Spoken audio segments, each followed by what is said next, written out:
Assalamualaikum warahmatullahi wabarakatuh. Alhamdulillahilladzi arsala rasulahu bil huda wa dinil haqq liyudhhirahu 'alad dini kulli. Asyhadu an la ilaha illallah wahdahu la syarika lah wa asyhadu anna Muhammadan abduhu wa rasuluh. Allahumma salli ala Sayyidina Muhammad wa ala ali Sayyidina Muhammad. Hadirin para pemirsa jamaah yang dimuliakan Allah, ma'asyiral muslimin rahimakumullah. Dengan kita bersyukur kepada Allah Subhanahu wa ta'ala dengan besarnya karunia nikmat yang Allah Subhanahu wa ta'ala berikan kepada kita, betapa kita sujud kepada Allah karena Allah Subhanahu wa ta'ala ciptakan kita sebagai umat manusia. Kenapa kita harus bersyukur sujud kepada Allah? Karena di antara sekian banyak makhluk Allah Subhanahu wa ta'ala yang Allah ciptakan, makhluk yang paling mulia, makhluk yang sempurna, makhluk yang sungguh sangat luar biasa, tidak ada lain adalah manusia.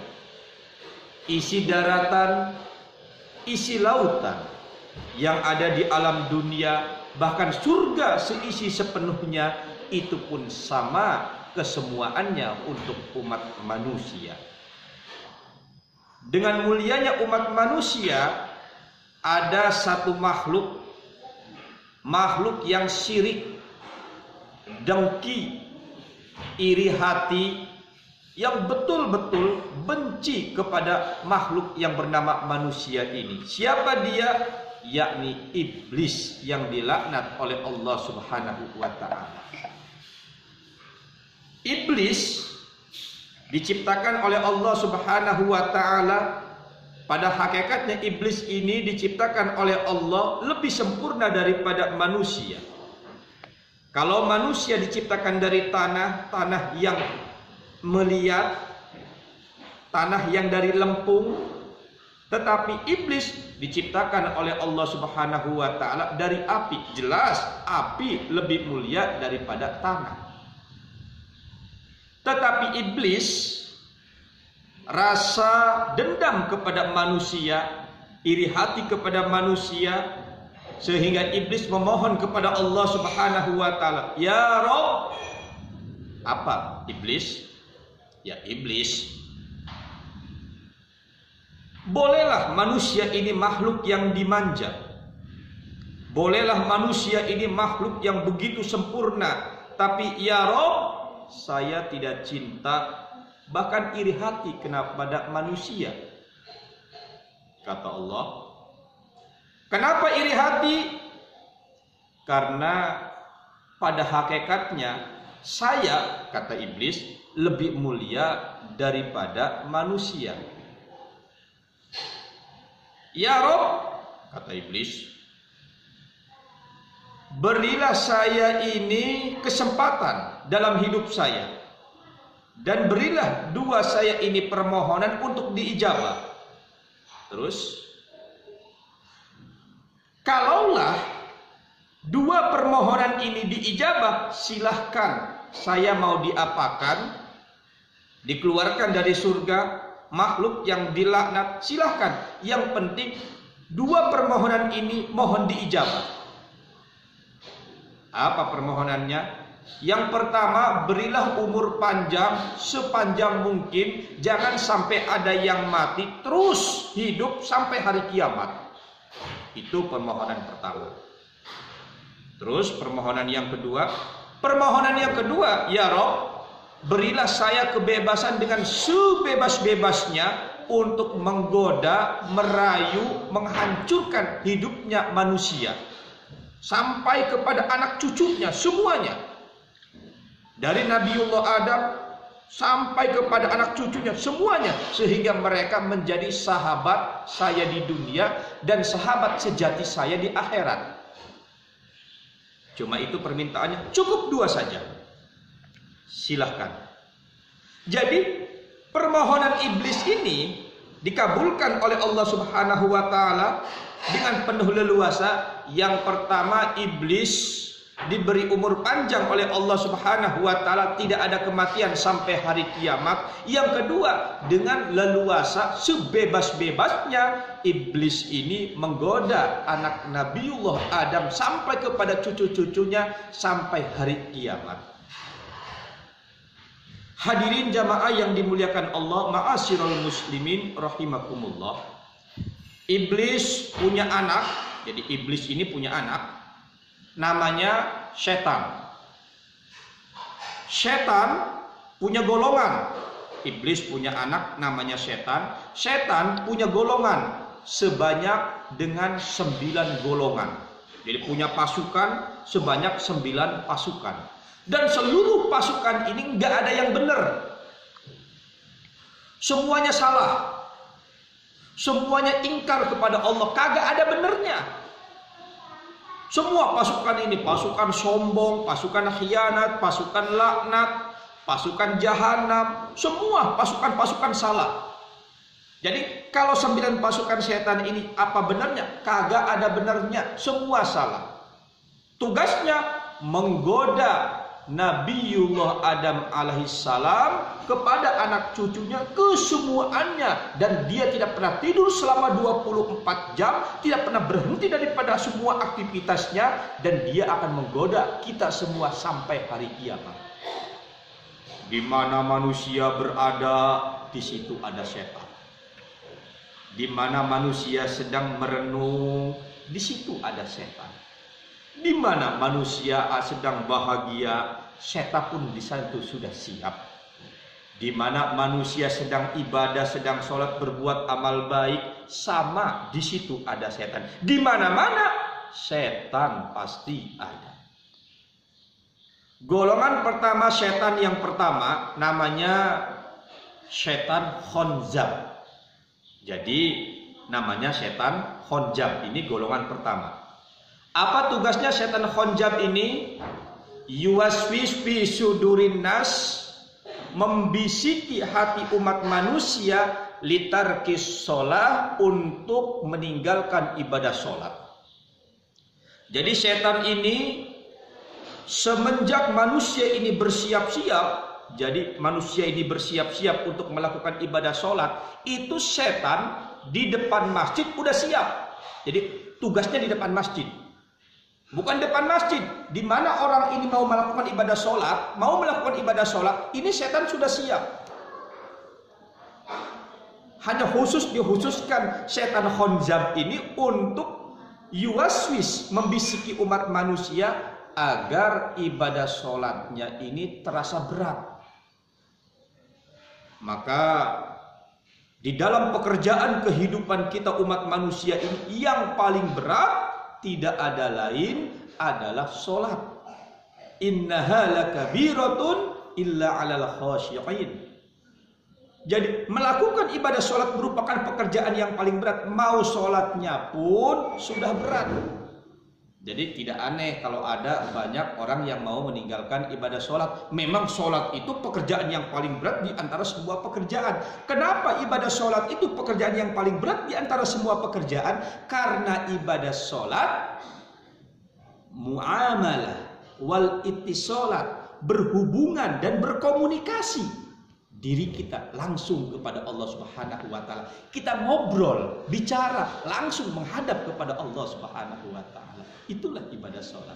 Maka sholat itu berat. Kenapa berat? Karena kita berhadapan langsung dengan Allah Subhanahu wa taala, memasrahkan diri kita kepada Allah Subhanahu wa taala.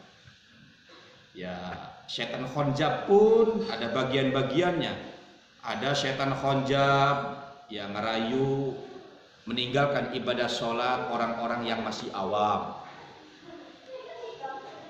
Ya, sehingga sholatnya pun bercanda dari mulai takbir sampai salam. Ada juga setan khonzab, pasukannya yang merayu para ustadz. agar bacaannya dipanjang-panjangin, dienak-enakin biar dipuji sama mertua menantu.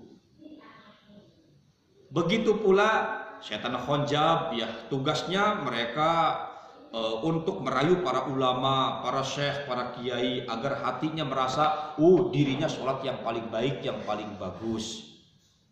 Di mana manusia melakukan ibadah sholat, disitulah ada setan khonjab. Yang kedua, setan golongan yang kedua adalah setan walhan. Siapakah setan walhan? Setan walhan ini ditugaskan oleh iblis. Golongan yang kedua, yuwaswis fi sudurin nas, membisiki manusia tarkul wudu, untuk meninggalkan wudu. Kenapa setan ini sampai ada pasukan khusus? Sehingga setan ini ditugaskan untuk membisiki manusia meninggalkan wudu.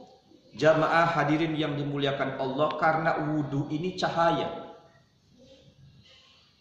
Setan ini paling takut di antara semua yang ditakuti dalam diri setan itu wudu. Kenapa? Karena setan itu diciptakan dari api. Api bisa mati dengan air. Nah, manusia menggelora jiwanya, terus menyala hatinya, bisa dimatikan dengan air wudu. Makanya kalau kita perhatikan, coba lihat orang yang punya wudu dengan orang yang tidak punya wudu. Orang yang punya wudu serasa tenang, serasa bahagia, punya ketenangan dalam jiwa. Kenapa? Karena setannya tidak ada, meninggalkan semayam dari hati. Tapi orang yang tidak punya wudu, rakus, gelisah, tidak tenang, mukanya pun seram, hidupnya pun selalu diiringi dengan kegelisahan. Kenapa? Karena di hatinya penuh dengan setan. Jadi amalan yang paling ditakuti oleh setan adalah amalan wudu. Karena wudu itu adalah cahaya. Orang yang punya wudu, dengan dia berwudu kembali, al wudu alal wudu kan nur ala nur, seperti cahaya di atas cahaya, dan manusia akan merasakan ketenangan dalam jiwa dan raga. Setan yang ketiga, ini setan golongan yang ketiga. Pasukan yang ketiga yang dikhususkan adalah setan wasnan. Siapakah setan wasnan? Yang ditugaskan oleh iblis, alladzi yuwaswis fi sudurin nas, membisiki umat manusia untuk terus perasaan ngantuk. Jadi tugasnya ini adalah supaya orang itu pengen ngantuk terus. Di mana dia berada, ngantuk. Apapun yang ia kerjakan, ngantuk. Ayo tanyakan pada diri kita sering ngantuk enggak? Makanya kalau orang ngantuk, itu identiknya mulut ngebuka, mata nutup. Ternyata memang setan wasnan ini, dia nginjak mulut kita, gigi yang paling bawah diangkat, dan sambil menarik bulu mata yang paling atas. Nah, seperti itu. Itu tugas setan wasnan. Kenapa sampai ditugaskan setan wasnas ini? Yuwaswis fi sudurinas, membisiki umat manusia terus dia itu ngantuk. Karena memang ngantuk ini kunci kemalasan dalam hidup. Sekali lagi, karena ngantuk ini kunci kemalasan dalam hidup. Kalau orang sudah ngantuk, dia enak tidur. Kalau sudah enak tidur, malas bekerja. Kalau sudah malas bekerja, yang ada kebutuhan terus meningkat, keributan yang ada, tapi dia pengen enak tinggal di rumah. Efek ngantuk. Sholat 5 waktu ditinggalkan, ibadah ditinggalkan, kebaikan ditinggalkan, hidup pun terasa sunyi, hidup terasa sepi, hidup terasa hampa. Kenapa? Karena efek dari ngantuk. Betapa penyakit yang sungguh sangat besar dalam kehidupan dengan adanya ngantuk. Maka setan yang ketiga ini, golongan yang ketiga, setan wasnan, ditugaskan untuk selalu membuat ngantuk umat manusia. Golongan yang keempat, hadirin jamaah yang dimuliakan Allah, namanya setan zalanbur. Siapa? Setan zalanbur. Siapakah setan jalan bur? Ditugaskan oleh iblis sebagai komando tertinggi, jenderal tertinggi, alladzi yuwaswisu fi sudurin nas, yang terus menggoda umat manusia, lil banin wal banat. Ditugaskannya untuk laki-laki dan perempuan, terus membisiki hati laki dan perempuan. Bagaimana arahnya? Yang pertama, lil uryan, si laki-laki dan perempuan ini supaya mereka hidupnya selalu telanjang. Nah, kita lihat, kalaulah memang ada perempuan pakai baju-baju telanjang, begitu pula pakai celana-celana telanjang, hidupnya itu selalu bermesraan, yang dicari adalah kepuasan-kepuasan dunia. Begitu pula merpati-merpati selalu berkeliaran, begitu pula burung-burung di malam hari pun selalu berkeliaran. Semuanya bertemu antara laki-laki dan perempuan. Dia bercinta, dia berayu, bercumburia, bahagia dalam kehidupannya, seolah-olah dunia hanyalah milik dia berdua. Itu semua, kesemuanya adalah faktor setan jalan bur. Setan yang kelima, golongan yang kelima, golongan yang dinamakan setan pasukan Tibir. Siapa pasukan Tibir? Alladzi yuwaswis fi sudurin nas, yang ditugaskan oleh iblis membisiki hati umat manusia. Ia cepat marah, cepat emosi. Biasanya dia merasa gede, sombong, merasa dirinya adalah paling besar. Kalau sudah merasa dirinya paling besar, paling hebat, itu biasa telinganya itu tertutup. Udah telinganya tertutup, hatinya pun tertutup. Yang ada cuma luapan emosi. Contoh, dia selaku pejabat, dan pejabat ini mungkin ya ada perbaikan, mungkin ya ada masukan dari masyarakat, karena dirinya ngaku rasa dirinya pejabat. Ini contoh saja, ngerasa dirinya pejabat, telinga tertutup. Udah tertutup, hatinya pun tertutup. Telinga dan hati tertutup, yang ada emosi, marah. Siapa saya? Oh, gagah, cepat marah. Polisi, padahal polisi ini hanya untuk mengayomi hidup bersama masyarakat. Karena ngerasa polisi, ngerasa gagah. Tentara pun ngerasa gagah. Yang punya jabatan ngerasa gagah, sombong, cepat marah. Kenapa? Ternyata merasa hebat, sombong dan cepat marah terdapat di hatinya. Itu pasukan setan Tibir. Golongan yang keenam, golongan pasukan setan A'war. Siapakah golongan pasukan setan A'war? Ini pasukan setan A'war ini ditugaskan oleh iblis laknatullah. Tugasnya hanya untuk terus pikiran-pikiran kotor. Pokoknya di otak ini nggak pernah ada pikiran benar. Semuanya kotor. Berpikir kotor, berbicara kotor. Yang dipengen nih hanyalah cuma yang kotor-kotor. Kalau buka Facebook dilihat yang kotor.